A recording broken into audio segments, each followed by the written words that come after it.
арендный жүйені күтіп жүрген бүкіл жандар көрсінші, өтініш және сондай таныстарыңыз бар болатын болса, осы видеоны жіберіңіздер.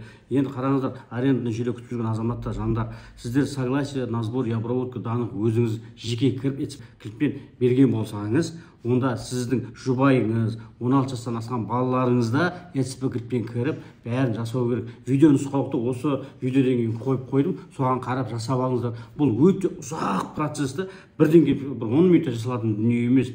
Егер оны жасай алмасаңыздар, онда бүкіл ЕЦП кілттеріңізді алып, біздің мамандарға хабарлассаңыздар, олар сіздерге көмектесіп береді. Енді бірақ ол ақылы түрде, достар. Сондықтан біздің компанияға хабарласыңыздар. Егер қаражат ыңғайы келмейтін болатын болса, онда өздеріңіз мына видео қарап тұрып, өздеріңіз тегін-ақ жасап алсаңыздар да болады. Бірақ ол ұзақ процесс, жасап алыңыздар, өтініш.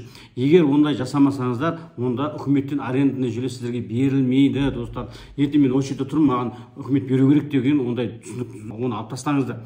Яғни сіздер әрекетті өздеріңіз тараптарыңыздан әрекет болу керек. Сіздер келісім берулеріңіз керексіз. Мен данылардың бәрін көруге, жолдасымның, баламның барлығын көруге мен келісім беремін. Сол кезде ғана отбасы банк сізге арендный жүйе сізге бұйырды деп SMS келетін болады. Одан бөлек сіздің телефондарыңыз базада тұрған, ЕГОВта тұрған, отбасы банкта тұрған телефон нөмірлеріңіз бәрі бірдей болу керек. Оны да мән беріңіздер, достар. Түгендеуді өткізу бойынша бейненұсқаулық. Өркен.отбасыбанк.kz сайтында авторизациядан өтіңіз. Жеке кабинетке кіріңіз. Жеке деректерді жинауға және өңдеуге келісім беріңіз.